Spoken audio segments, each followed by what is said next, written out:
Olá, turma.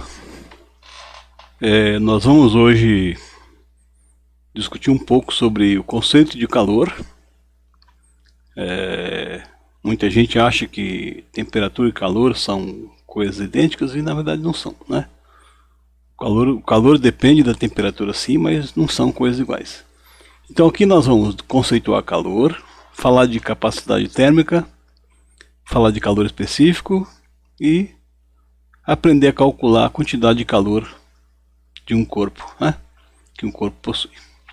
Bom, então vamos lá. Conceito de calor. Ao conceituar a temperatura, vimos que ela é a medida do grau de mobilidade das partículas componentes de uma substância. Então ela mede o quanto que as moléculas estão em maior ou menor mobilidade. E o calor? O que é então? Vamos considerar aqui dois corpos de tamanhos diferentes. A gente sabe que se a gente colocá-los no fogo, eles podem atingir temperaturas iguais, a mesma temperatura. Claro que vai depender da quantidade de energia, de calor no caso, que cada um vai receber. Imaginemos uma situação em que colocamos duas vasilhas em bicos iguais de gás, ou seja, no mesmo tipo de boca do fogão, sendo que uma das vasilhas tem 2 litros de água e a outra 4 litros. Se desejarmos que ambas atinjam a mesma temperatura, qual delas deve receber mais energia da chama do fogão? Em qual delas a quantidade de moléculas de água é maior? Considerando-se que cada molécula está em movimento, então em qual vasilha há mais energia cinética nas moléculas? Bom, imagino que essas perguntas você responde com bastante facilidade, porque veja só, qual delas deve receber mais energia do fogão? Claro que é de maior quantidade de água, de 4 litros. Em qual delas a quantidade de moléculas é maior? Claro que na maior. E qual que recebe mais energia? Também é maior. Concordamos então que, após certo intervalo de tempo, ambas as porções atingem temperaturas iguais. Mas como as quantidades de líquido são diferentes, suas moléculas terão que receber quantidades diferentes de energia. Ainda, para continuar no conceito de calor, vamos considerar ainda uma outra situação.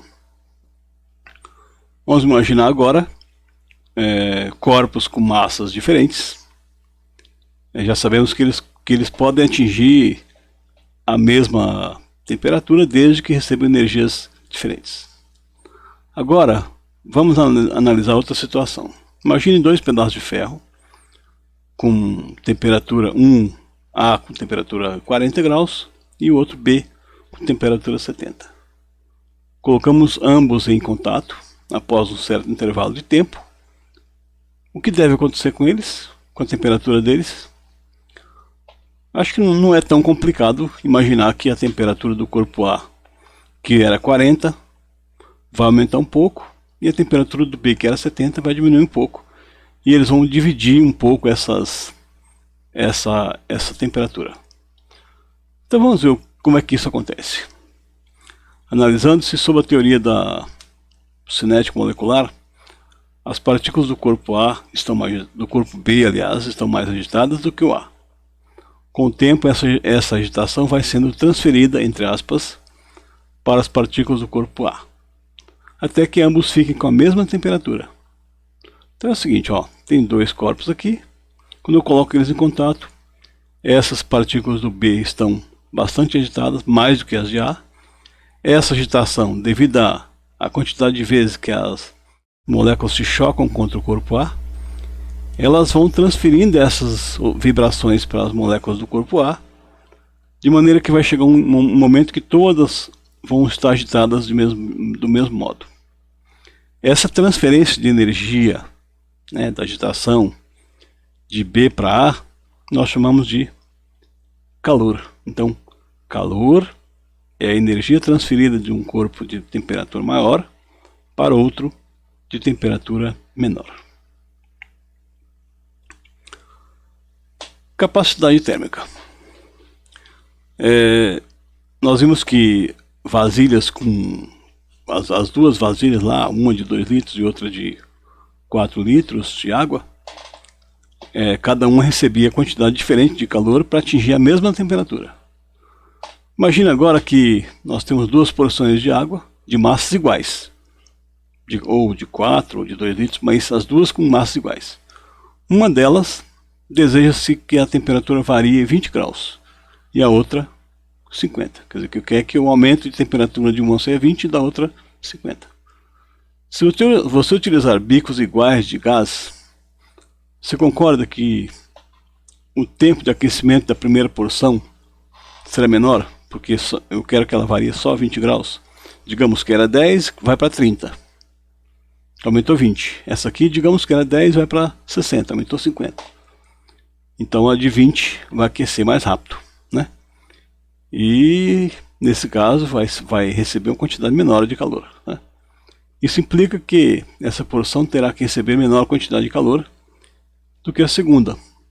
Estamos de acordo, então, que a quantidade de calor que devemos fornecer a um corpo é proporcional à variação de temperatura. Quer dizer, quanto maior a temperatura que você quer, quanto maior a variação de temperatura que você quer, mais calor você tem que fornecer, né? A razão entre a quantidade de calor e a variação de temperatura é chamada de capacidade térmica, né? Então, capacidade térmica é dita assim, ó, é a quantidade de calor que um corpo necessita ganhar ou perder para que a sua temperatura sofra uma variação de 1 grau. Traduzindo isso de modo matemático, uma fórmula, essa expressão aqui, ó, capacidade térmica C ΔQ, que é a quantidade de calor, sobre ΔT, que é a variação de temperatura, né? Um exemplo aqui, ó. Certo corpo, inicialmente a temperatura de 20 graus, é colocado sobre uma chama de gás, recebendo, após certo tempo, 3.000 calorias. E sua temperatura atinge 60 graus. Era 20, foi para 60. Determinar a capacidade térmica desse corpo.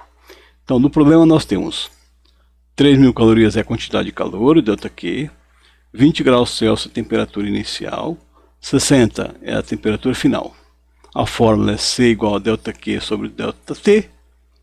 ΔQ é 3.000, o ΔT é 60 menos 20, é a temperatura final menos inicial.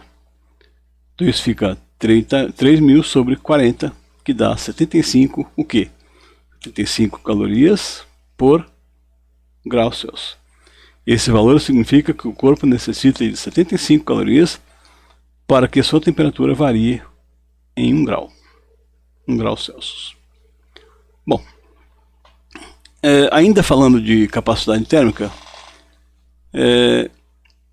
existem corpos que aquecem mais rápido do que outros. Um exemplo é uma panela de ferro e uma panela de alumínio. Quando você aquece a panela de ferro, ela demora mais para esfriar, e ao contrário, a alumínio ela aquece rápido, mas também esfria rápido. Isso está relacionado com um fator chamado calor específico, né? Então, esse fator que cada substância tem a água tem um valor que é 1, o etanol tem outro que é 0,59, a acetona é outro 0,52, areia, ferro, cada um tem um valor, um calor específico, né? Então, na situação anterior, nós nos preocupamos apenas com a temperatura. Mas agora vamos nos preocupar também com a massa e com a substância envolvida. Levando em conta isso, nós temos que a capacidade térmica é igual à massa do corpo vezes o calor específico, que é uma constante para cada substância, tá? Então, um exemplo aqui, ó, determinar a capacidade térmica de 200 gramas de areia. Capacidade térmica é igual a massa vezes calor específico, 200 gramas de areia, 0,2 é o calor específico da areia, então isso dá 40 calorias por Celsius. Muito bem. Finalizando então, eu coloquei aqui algumas atividades relacionadas com capacidade térmica e calor específico, e vamos finalizar falando de quantidade de calor cedida, mas eu vou deixar essa esse assunto para um outro áudio, porque senão fica muito grande e cansativo, né? Então até o próximo áudio.